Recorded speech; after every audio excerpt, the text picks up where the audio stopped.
Hello and a warm Collisions YYC. Welcome to my guest this morning, Miss Marcie Jones. How you doing, Marcie? I'm great. How are you? I am fabulous. Thank you for coming on The World Conspires. I don't even remember. I think it was Mike Prosy, actually, that I introduced us, maybe. Or I was looking at your LinkedIn. We have a lot of people in common, which is what I love about the big, small town of Western Canada, i.e. Calgary. You are, let's dive right in, you're a fractional growth leader. So many things to unpack in that sentence, but I'm not even going to attempt to do it. I'm going to turn it over to you. Welcome to the show, and let us inside the tent a little bit about your world, what you do, and what is a fractional growth leader? Yeah, for sure. Well, thank you so much for having me this morning, Tyler.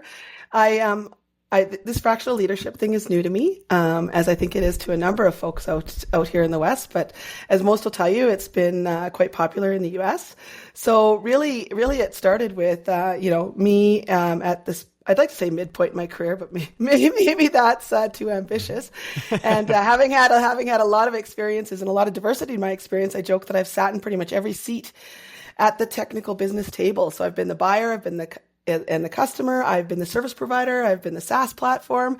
And so when I came to this place where I wanted to take a bit of a break in my career and really reflect what I wanted to do, you take stock of what you enjoy. And to me, in all the executive roles I've had in my career, I still like to get shit done. And sorry, that's my Sasky coming out in me. That's okay. GSD, That's okay. We'll say GSD. How about that, Tyler? Yeah. No, I'm okay with get shit done. But anyway, once you swear, then I'll swear. And now it's all bets are off now. All bets are off. It's that open permission? Okay, I got that. Well, yeah, implied. No, that's great. No, so, being in executive roles, but still willing to do stuff. And I'm a bit of an adrenaline junkie. I have a short attention span and I like to be working on many, many things at once. So I kind of was thinking, can I take on multiple contracts? How would this work? Started doing some research and lo and behold, there's a title for this. There's an actual role. Fractional leadership. I dive deep. I dive deep into organizations. I'm really passionate about them and I like to get really involved. So the contracting world wasn't appealing to me in the ways of, sitting in PowerPoint, advising people. I really wanted to engage and take ownership. So hence introducing me to this fractional world. And that's what kind of got me into the notion of the role. And then it's a decision of, what's the skills you can actually bring to the table. Fair enough. Let's come at it a little bit from the customer. Who is the ideal customer? And I'm being broad with that. Who's the ideal organization? Is there a size? Is there a type? Break us down and give us a little bit of understanding to think about who's the perfect person sitting out there going, oh my God, if I could just find X, my life would be awesome. Yeah, for sure. Well, a lot of my experience and expertise comes from the B2B space. So I have to be honest, I haven't worked a ton in the B2C domain. Okay. B2B organizations, I've ran and led a lot of service groups. So anybody providing a professional service or a SaaS platform or product. And I've been intentional, which has been good and bad, I'll be honest, describing myself as a growth leader and not marketing and not sales. Mm-hmm. Everybody can relate to a CMO role. Everybody understands the accountabilities of a CMO role. But when I come in and say I'm growth, and this is where I kind of say it's been a bit challenging, is people are like, well, what does that mean? Like, are you a marketer? Are you a salesperson? Like, what are you doing for me here? And but I've never shied away from a challenge and an opportunity to educate. So here I am sticking with the term growth. Okay. And is this RevOps, sales, like there's so many of those terms that are a lot more popular or a lot more common, I should say, not popular, south of the border. Is that, what's it most like? Well, the way that I look at it, and in terms of a lot of the work I've been looking at is growth is you're looking to move that top line.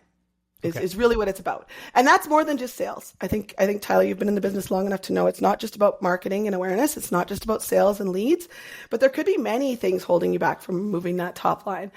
So I do focus on the SMB type markets because they're usually at the place that they're ready and to experience more rapid growth. So it's got to come from a rapid growth state, looking at that top line. I'm not the one that's going to come in and, decrease the bottom line and slice and dice. I've done that too many times in my career, and that's one of those areas I want to move past. But looking at growth, this isn't growth through it. It's not growth through attrition in some area. Like this is growth. I think that's a really good quantifier. Like, oh, we're going to grow because we reduce costs. So it looks like we grew our profitability, but you're really talking about growing the business bigger. Yes. The top line. Yeah. So that could be something like Maybe you need to bring some sort of new product innovation to your market. Maybe you've saturated your market with your existing product offering, and there's a tail offering you can offer to gain more share of wallet. Maybe there's a new product innovation in that. Maybe it is a market expansion. So maybe it just is a new geography you want to go into, or a new customer segment you're looking to target as part of that offering. Maybe you're not growing because of customer experience. Maybe you have a loyalty problem, and maybe you got too much churn or satisfaction challenges. Maybe there's an operational efficiency at play where you do need to improve the quality of your product or the time to market for your product, which tends to come down to usually the operational team's inability to deliver on that. Yeah, if you're having churn, what's driving that? If you're having the inability to bring new offerings, if you're drowning under tickets and changes. And so what I'm also hearing is these are more mature businesses in the sense they've got customers, they've got market fit, they've got revenue, that these are not early stage companies. They're a little more established. Is that a safe bet, or am I jumping to conclusions? Yeah, no, I think you're right in the sense of there is an established market fit. That's for sure. They've identified that through some sort of revenue stream, but maybe they have focused too much on product development and haven't leaned into the growth aspect of it yet. So we definitely, I'm looking for organizations that have the fit, but now we're looking to scale. So, and sometimes it's not always the revenue is not always the number in that, right? There's not always, people are always like, well, what's the size? Is it? And I'm like, usually if you're over 500,000, you've pretty much found a market fit, but it kind of depends on your horizon that it took to gain that 500,000. So that's why I kind of look at it as what's the speed to market that you've had. And that's a big indicator to me, whether you have the market fit or not. I think over 10 years, anybody could probably create that sort of revenue in their organization, but can you do it in a year or two, right? Okay. And totally. Thinking about, are these organizations that are like, I'm just not sure what I need? Is it that, necessarily I can't afford, or it doesn't make sense, or I don't have access to someone in a full-time position? Really playing back to the fractional, because the term that's coming up way more, fractional CMO, fractional CX, like there's so much of it happening. I know I was talking to some friends in Toronto, and it's like booming there right now. I think because in marketing space specifically that I have optics in, there's been some layoffs. There's been some senior people that are out of that full time. They can't find that $250,000 of a year job. So they've hung up the fractional shingle, if you will. Talk to me about even the benefit of fractional versus FTE kind of mindset of a full-time hire versus bringing in the SWAT team almost. Yeah, for sure. I kind of have a lens on it as a customer, because I was a buyer of these services for so many years. Okay. And I really think there's a gap in many organizations for the talent they require, what they write on the job description, and what they can actually afford. I was listening to a prior... The unicorn job description that you can't... Totally. Yeah. Jamie L. Smith is a good friend of mine, hockey community. And I was listening to Jamie the other day in her podcast, and she was talking about lots of people afford where you, to be able to afford where you're going, not where you are at. Yes. And I think that to me should be the tagline for fractional leadership. I feel like lots of these organizations need the expertise and the experience. They can't afford it. And usually the individuals that have that experience, even if they could afford it, have so much expertise and experience, they're not willing to go into maybe one smaller organization, because they do. Because once you have all that, and you'd know this, you can get bored easily. And what might take somebody more junior to you, 3 days to complete, I can guarantee I've probably seen it before or done it before, and I have something somewhere that I could bring to the table and probably complete it in half that time. So the reality is you might get the outcomes of a full-time leader, but at the cost of a fractional, and you really don't have to worry about the hours put anymore, because you're dealing with individuals that are seasoned, senior, confident, and committed to what they're able to deliver. So you don't need to be looking at it anymore as that. And the reality is usually when you're doing this, you're going to a big four firm, you're going to the big dogs out there, and then you got to hire all the overhead that comes with it. Well, what if you could just get that one person you wanted with that expertise and experience from the likes of, the PWs and the Accenture, whatever that is? What if one of those individuals could come into your organization rather than having to bring the whole SWAT team?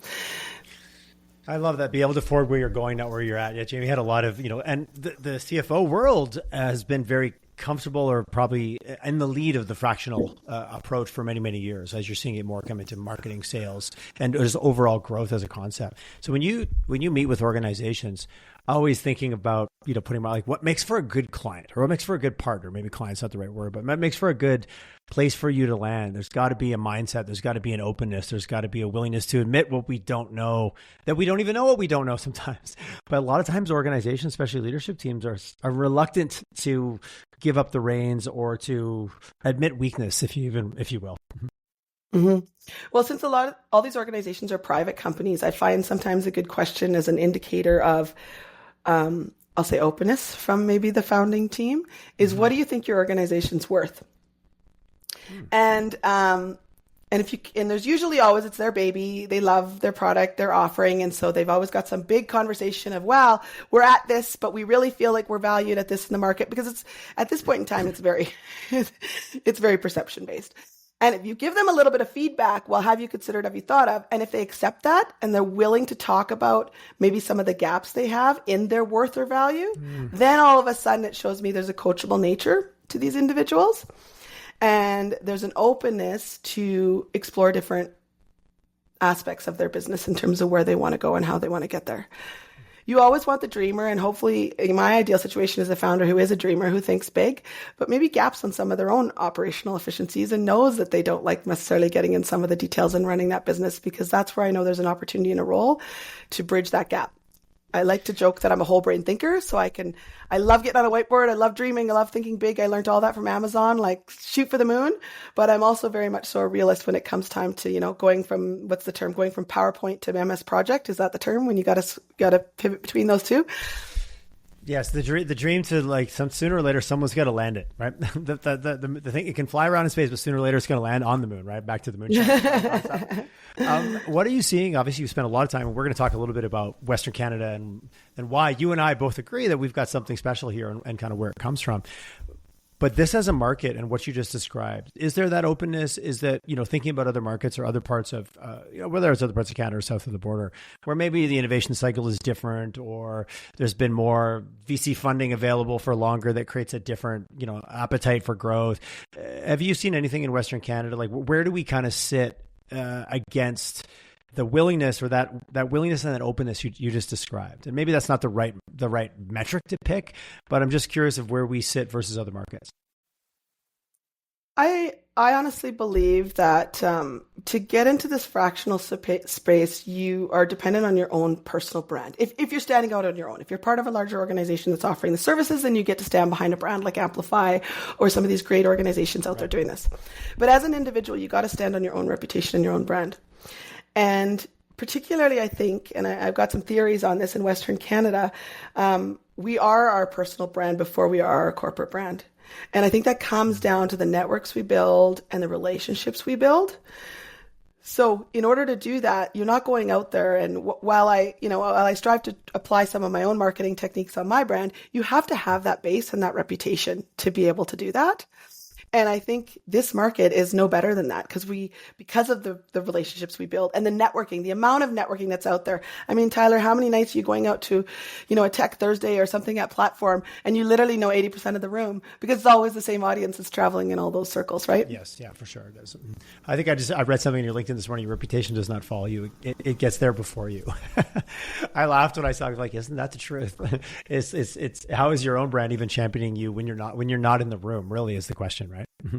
Yeah, that's exactly it. And I really believe that in terms of, and we all know this when it comes to, growth or marketing, a referral or recommendation outspeaks any sort of messaging of your own brand messaging. And so that's the way you build this business, in my mind, and how we built businesses in Western Canada. I really believe it's been built on the backs of strong relationships. Oh, I know a guy. Oh, you should know that guy.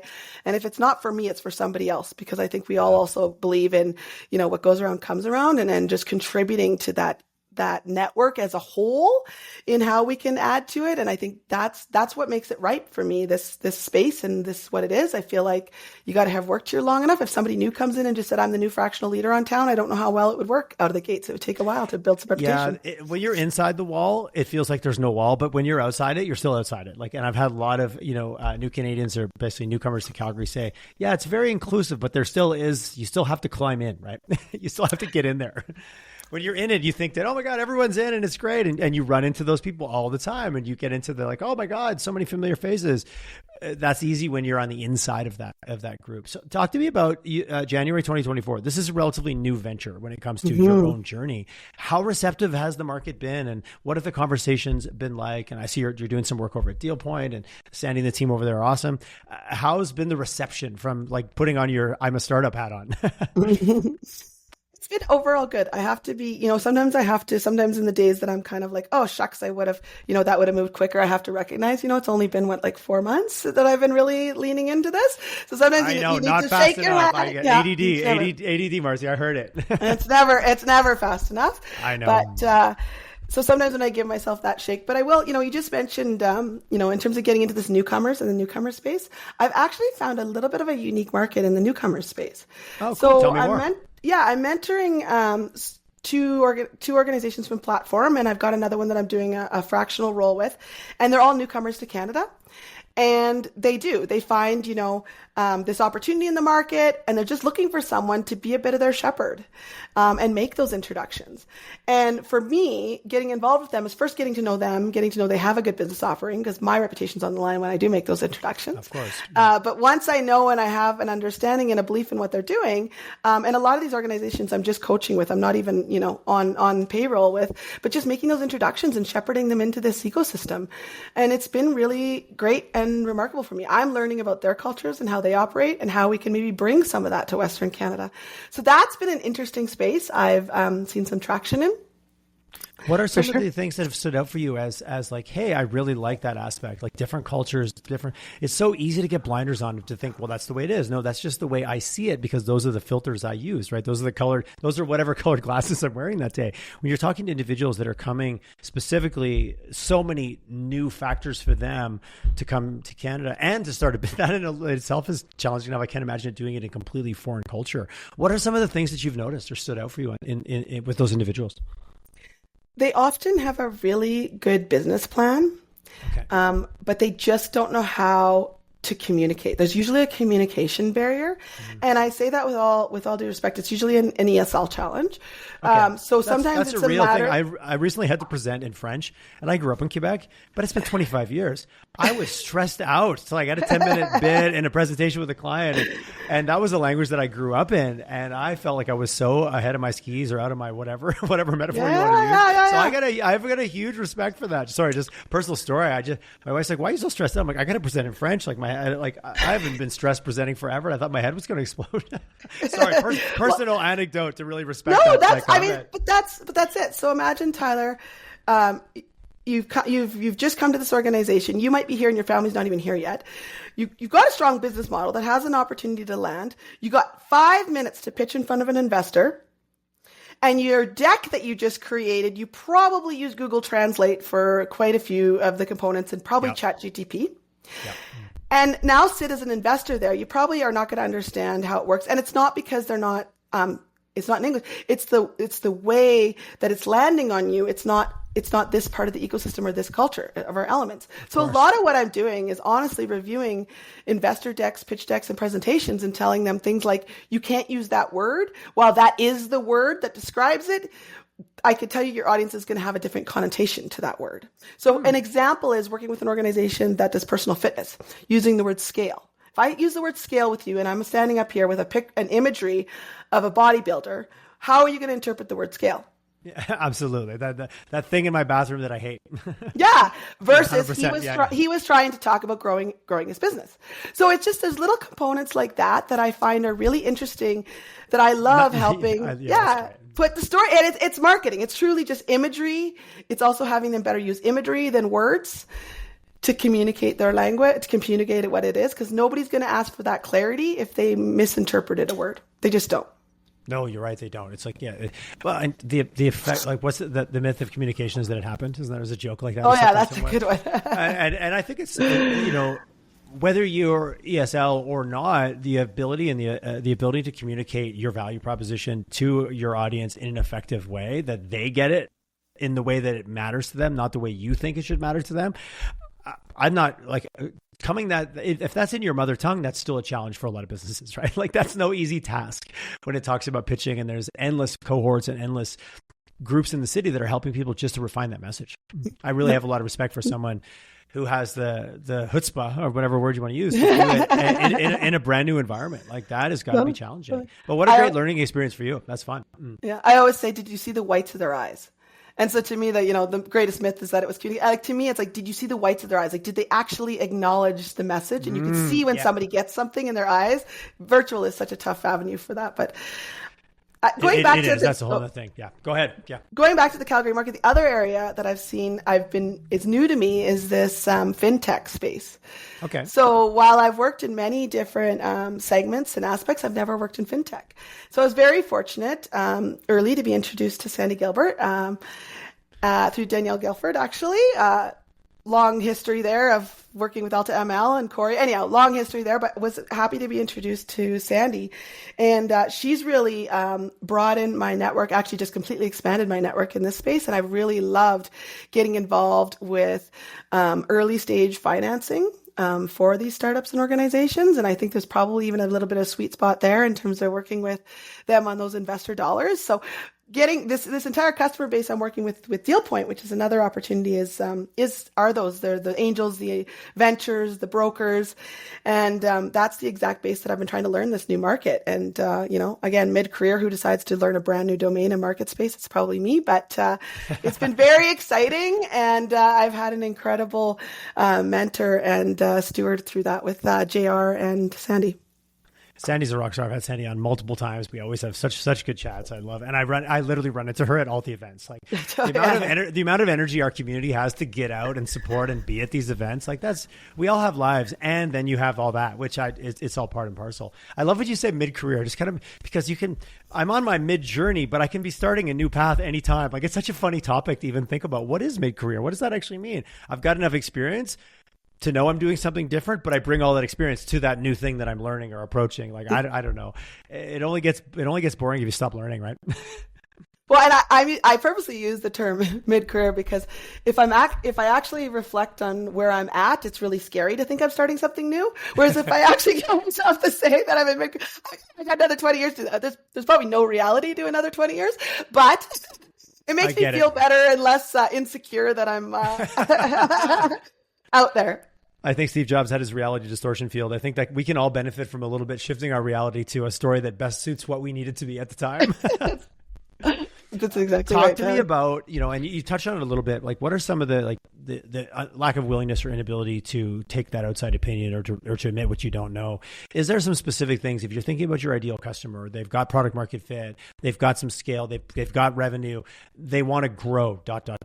Is there some things that you really see, like, I guess looking for a little bit of what's Marcie's top 10 list or top 5 or top 3? What are some of the elements you see that, if someone was listening with a pencil in their hand right now, what would they write down that they should go and take a look at their company? Is it just churn? I know it depends on the business, but what are some of the things that really are on your top hit list when you first engage?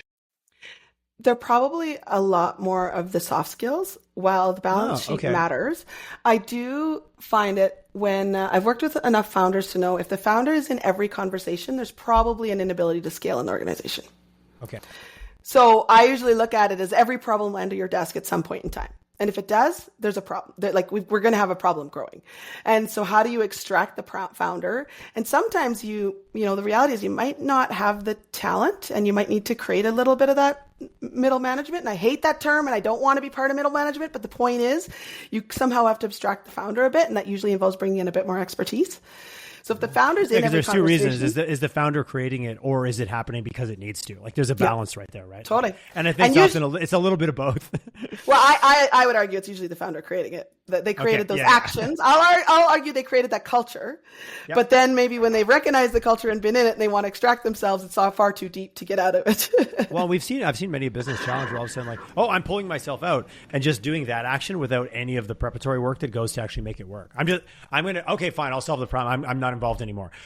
but you never created the infrastructure, the team, or the skills needed to actually do that. And then it's like, look, see, I told you they needed me. Well, it's a bit of a self-fulfilling prophecy, right? You are 1,000% right, Tyler. That is exactly the scenario that I feel like I've created a good fit in the sense of knowing how to work with founders. It's their baby. This is what they grew and created. So there isn't a natural just pull away. You do have to, coach and work with them and support them. And really all they have to do is feel comfortable. They have to feel comfortable and confident that somebody else is going to nurture what they created just as much as they did. I think that's a big aspect of it. And the other part of it is, what is the exit plan here? And it's not always, a sale exit. Sometimes there's other aspects of maybe it's a generational transition they want to create. But I always like to understand kind of what is the long-term plan here for yourself and for that exit, because that's what we should be working towards. Because your culture needs to drive towards supporting that as an organization. Not only just yourself in your own little hidden role. Like there's a couple founders I'm making with right now that see retirement on the horizon. Okay. And, I'm kind of like, okay, well, how do you come in and support them in that? And that might be me supporting it, but it also might be building the infrastructure to what you just said, allowing it, and then bringing in the right person that can actually fulfill that infrastructure. Because now I have that, by doing that, you have that intimate relationship. What's that reality? Because, again, we live in a world where like, build it, sell it, build it, sell it. I know a lot of business owners are like, that's not really, I don't have that type of business. It's more lifestyle. It could still be a large business, but it's created lifestyle where maybe someone isn't going to come in with a wheelbarrow of money. How much is that a challenge for some of those individuals that are at that phase of like, we'll park the word retire. I want to do something different. I don't want to be 100% of the time on this business, but I can't leave because I don't have the infrastructure in place. But it might not be a sale. It might be just some type of a next step. Yeah, well, I think that's entirely possible. And sometimes, lots of times if you're in that position where you're not looking to sell, but you want to put it in the hands of the next level of leadership, and that might be in your family. Like that's why people often look to generational succession. But if that doesn't exist in it, you want somebody that feels like family as part of it too. And so often that's where, they're grooming that individual, that right hand that's been part of them forever. And they transition into that aspect of the organization too, right? And then maybe they want to move into more an advisory role. But I think when you're not looking to make it a transactional deal and it's an emotional connection as part of it, and that's maybe the legacy you're looking to leave behind, then it's going to be important that you identify that team or that individual that feels like the son or the daughter to enable that's going to keep those values that had you create that organization alive and moving as part of it. I really appreciate the perspective you just brought to that versus like, no, it's just about a number. As long as I get my number, I'm good. Versus no, there's a transaction and there's a financial side, but there's an emotional side. And will the values that we created continue, and that legacy and whatever that means to individuals? It's so easy to get that pushed aside. And you're like, no, we'll just look at the balance sheet. We'll look at the offer and, make it a numbers transaction. But for a lot of people that have run that business for 20 or 30 years, it's much more than that. It is. A recent experience I had, it was a transaction. So it was a private equity purchase. And we were integrating into another organization, and so a brand comes up. So what are we going to do with the brand? What are we going to do with the company name? I've been brought in on those conversations for sure. Gets real messy real fast. It does, and maybe the acquiree has a better brand recognition than the purchaser, but the reality is it's still a transaction, and there's still a power there. And when that comes in, and it wasn't just the founders, the entire organization had the brand meant a cultural affinity. That's what it meant to people. It wasn't actually the colors of the logo. Well, but that's what it should be. That's what brand is. Brand isn't your colors. Brand is the vibe, the promise, the creative. Totally, like that. Totally. I love it. Like we so put brand as, I've got a brand, I have a logo. I'm like, no. That is just the logo. That's all that is. Yeah. And you knew it was done well when there was talk about that disappearing.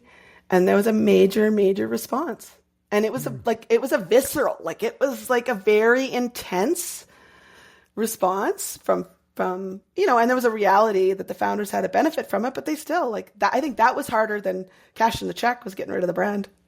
That's so interesting. And as humans, change management and just thinking about that transition, everything's changing in my world, but goddamn, I'm putting my foot down on this one. I've had it that. It can very quickly be that. Transactionally on paper, everything makes sense, but then humans get involved and it's so messy. And I say that with all due respect, we're all messy. And that's also part of it, which is a strength until it's not. Well, and if this is a values-based organization that you're looking to give more heritage to, I think that's an important conversation if you have an offer to exit. What do you plan on doing with the brand? And I think it's not just, again, the numbers on the contract. I think there's an important conversation to have there because that'll determine your retention strategy. I can tell you that much. My experience says what your brand plan is what your retention strategy is. And when I say brand, I mean culture. When you talk about what you're I couldn't agree with you more. Which again, if you're looking at who is the person to acquire me, I have a few friends that have recently been acquired by PE, but it was almost a hands off. Like, no, we're putting money in because we think in 5 years you'll be worth X, but we want you to keep building who you are. Like, we don't want to touch that. And they walked away from a few other deals that wanted something different. They wanted to amalgamate and wanted to bring them in, and they went with a group that they felt was like, no, we're not. No, that's why we're buying you, because we think that this has some real legs. We're just going to guide you to that kind of next level of like 50 to 100 million was the journey they were on. That's great. I hope there's more stories like that in the ecosystem. I think they went, and it was 40 like it went from 40 to 8 to 3 to 2 and to 1, and actually the number 2 ended up winning it, I think, on some of those grounds. Number 1 had a few dollars, but they wanted things that the company wasn't willing to give up either. So it was fun to watch it from the outside, and it was an equally paired transaction. It wasn't one had the power and one didn't. You know what I mean? Mm-hmm. That's great. That's remarkable. And are you seeing, obviously coming out of COVID, there was a lot of people that said, oh, screw it. Like, I'm time to exit. I need to move on. Like, I made it through. Where are we kind of in that wave, like the big transition of wealth and generational companies? And are we still in a throes of seeing kind of that unfold over the next bunch of years? Just because certain groups that have run businesses for 20 to 30 years are at a point now where they are looking to do, quote unquote, something different with their journeys. Yeah, I think it's interesting just to the comment you made about the natural transition that's taking place from the generations as part of it. But also don't forget that what we went through, like 10 years ago in terms of the valuations and the amount of money, that was people keep saying that they're trying to get back to that, but that was the anomaly. That wasn't the norm. Probably where we are now might be a bit closer to a norm, although I think nobody wants to admit that as being perceived as a pessimist. But I think that's which has neither extremes are sustainable, right? We love them, we hate them, but the middle is usually where the most reality takes place. But you're right, we tend to anchor on the extreme events. Mm-hmm. Yeah, totally. So then that makes you question: is it worth it? And then is it worth it question is, why did I do this? Why did I start this? And where am I in that conversation? So I do think there's some more transitions that are going to take place. I just relate it to even the oil and gas industry, and we look at the amount of exits that have taken place up to that. There is a new generation that's coming in, and you look in every company, there's much more youthful executives because there's no other choice. And there's a reality of I took my check and I'm gone, or, and that's just a natural generational turnover of our baby boomers that's happening as part of it. But people are working longer too at this point in our life cycle. The whole model and the formula is changing. There's no question. 50's the new 40 and 40's the new 30 or whatever all those sayings are.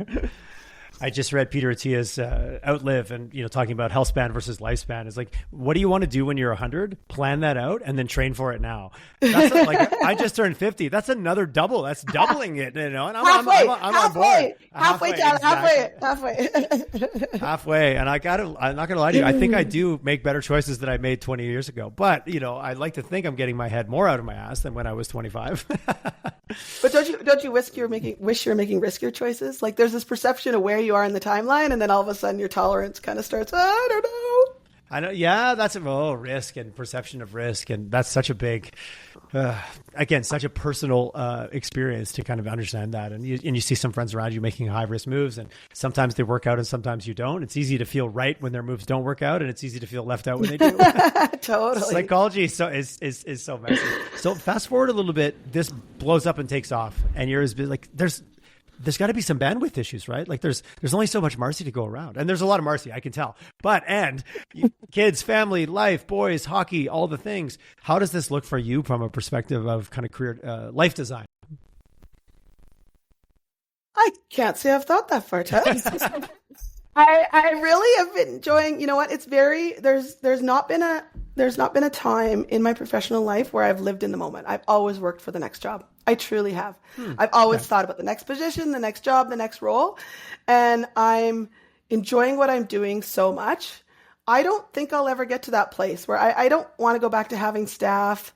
I'm really enjoying what I'm doing. I think it'll be a constant changeover of customers. And, maybe once I've gone through enough of these organizations, it evolves into more of a board advisory position if we can hit the targets that we need to hit and kind of go on that journey. But I have no aspirations of building a large organization in this whatsoever. I'm really right now about my own life rhythm and where the satisfaction I am getting out of this and what I can spread around from my experience. I really want to, for me, when I reflect on why I went into a professional career and didn't stay on the farm, which we've talked about, is the impact I wanted to have on other individuals. And so to me right now, I'm just trying to expand my reach on what that could look like. I like it. I like the way you said life rhythm. That's a great one. I like that a lot. I like a good rhythm. And when you're in it, it is exactly that. It's a rhythm. Hey, we talked about this and we're going to bring it up. It's Calgary, Western Canada. Oh, it's unique. We've got something special.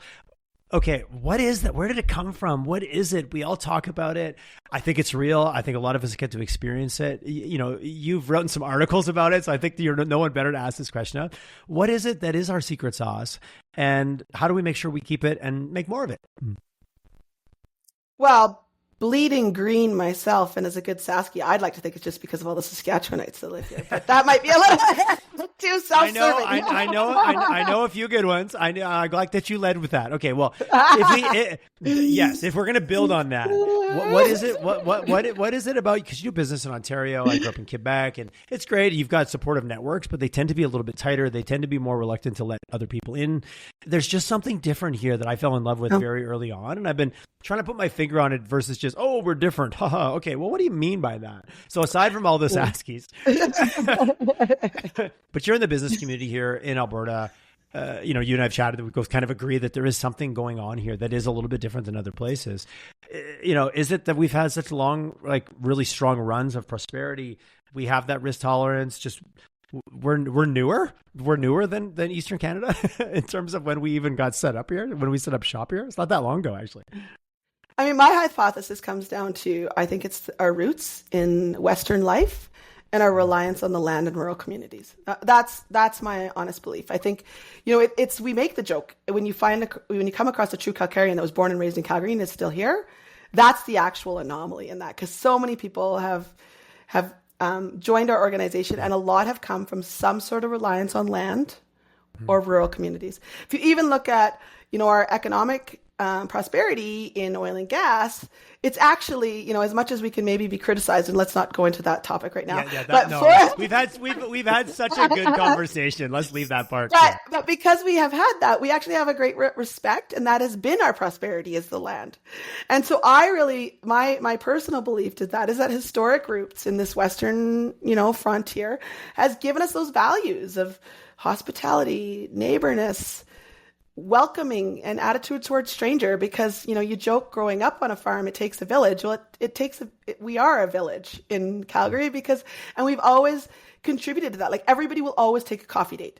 People will always take coffee. Now, if you're asking for a sales date, you might get rejected, but if you're asking for a coffee date, like a networking opportunity, people will always take that. And I really believe that it's that sense of community, and I believe the sense of community comes from our dependence on the land and the rural aspects of most people growing up.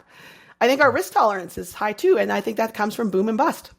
Yeah. How many boom and busts have we seen in our lifetime, let alone and that's been going on cycle after cycle after cycle. So that gives us a really high tolerance for risk. And when you have a high tolerance for risk, that creates an entrepreneurial spirit, and you take a lot bolder steps towards things.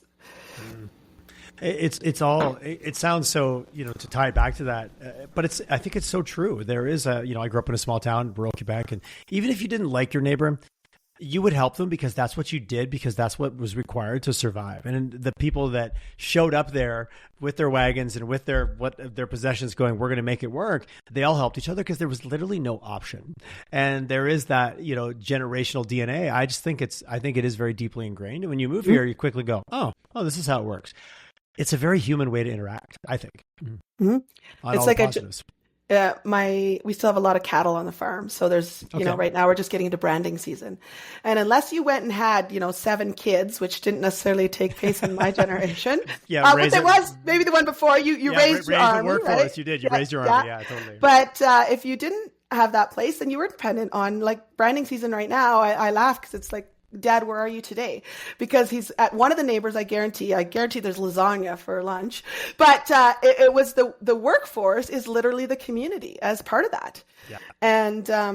And that's the only way you're going to get massive efforts out of those singular events. Like I just look at branding as just such a great example of it, because how many cattle do you got to get through in one day? And I can tell you, you and your son are not going to do it on their own. Yeah.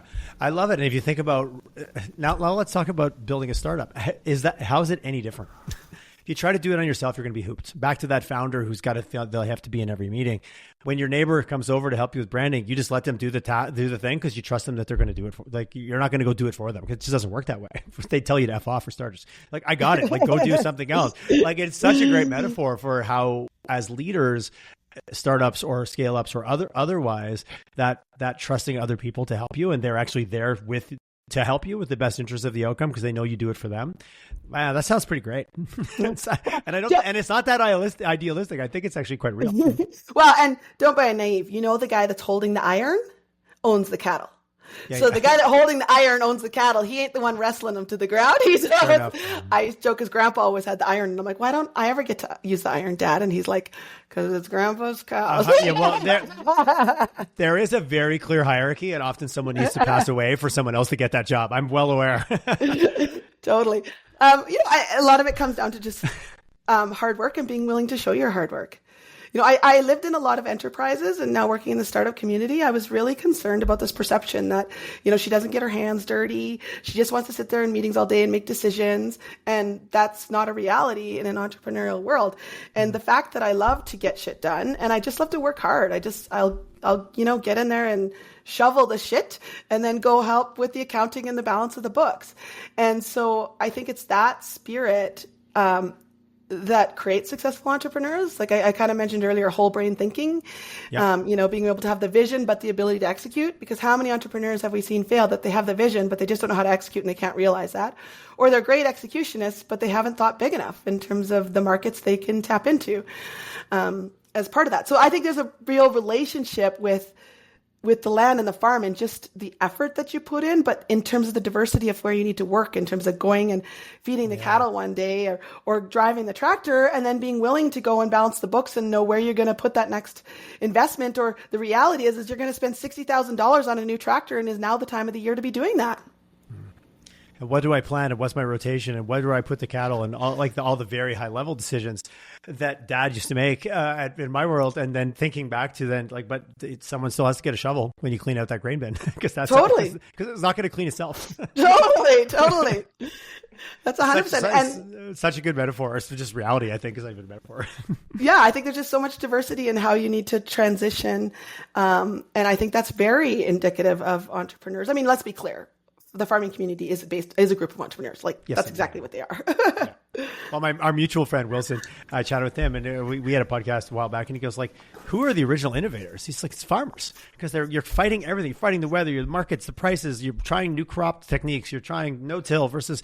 He goes, "Talk to me about innovation, and I'll point at a farmer, and they're just innovative by nature." And I was like, "That is a very good. That's a true statement." That is 100% true. They might not be a technology adopter, but they're an innovator.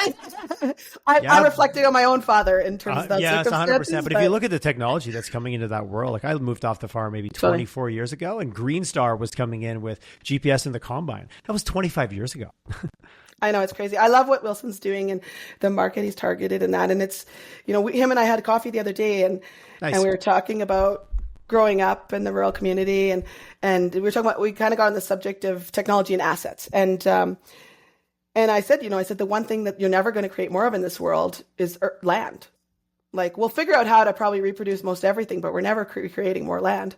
And, we're talking about how does that then change decision-making and talk about value heritage organizations. Look at farms, gosh. Yeah. And if you want to think about value, I know my dad had land that he paid $400 an acre for, that when he sold the farm was $20,000 an acre, X amount of years later, and had farmed it and cropped it every year. No better ROI than that asset. And I'm watching, and he said, and I was talking about the other day, that was 10 years ago? And he goes, it's up another $10,000. Like, that was the top of the top. You know, it's always that farm conversation. Like, what's land going for? Where my dad lives in Southern Ontario, and they're clearing bush nonstop to create more farmland because it's such high value. And it's kind of interesting. You watch like that. There's never going to be more land. How there's such a tough relationship between like, okay, we're clearing bush. And in some cases it was good quality, like high quality maple bush to make farmland because it's worth more because we need food. And like, it's an interesting balance. And like sooner or later that will all kind of top out. Yeah, there'll be somebody protesting something, but yeah. And there's that. I think that's kind of what he said is going on in his community. Like there's a fear that eventually that's going to be banned. So a lot of these farmers, and it's funny, he talked to an older farmer and said, hey, I remember when that was farmland, it got left, bush grew over top of it, and now it's being brought back to farmland. Like we always think we're in the cycle, but this has been going on for a while, and farming and ag has been at the backbone of it, especially in Canada. You can, but you can recreate that through the generations of what is most required, right? There's no reason why that land can't go back to forestry if it was 100%, yes, required. Nature is very good at reclamation. yeah. Anyways, we're opening up a whole other dialogue right now in terms of this conversation. Marcie, I love the dialogue. I love your energy and just being able to share a little bit kind of your own journey, your own experience of kind of finding your way here and the fun you're having, because it sounds like you're in your sweet spot right now. I am. It's been this is probably one of the happiest places I've been career-wise for a while, and I'm really enjoying it. There is something to that, right? And for the people listening, you know how you get the most out of somebody is having them be exactly in the state that you just said. I'm happy. I love it. I'm super engaged. Those are the people that light your organization on fire. It's great. I'm 5 stars on that attitude.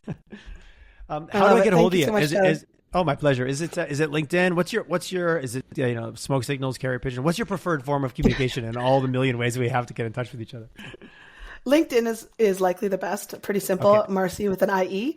I'm on LinkedIn on the regular as part of the business development function. I also have a website, marciejonesconsulting.com. As you could tell in that, I never planned on expanding this beyond sole proprietor as part of it. I get it.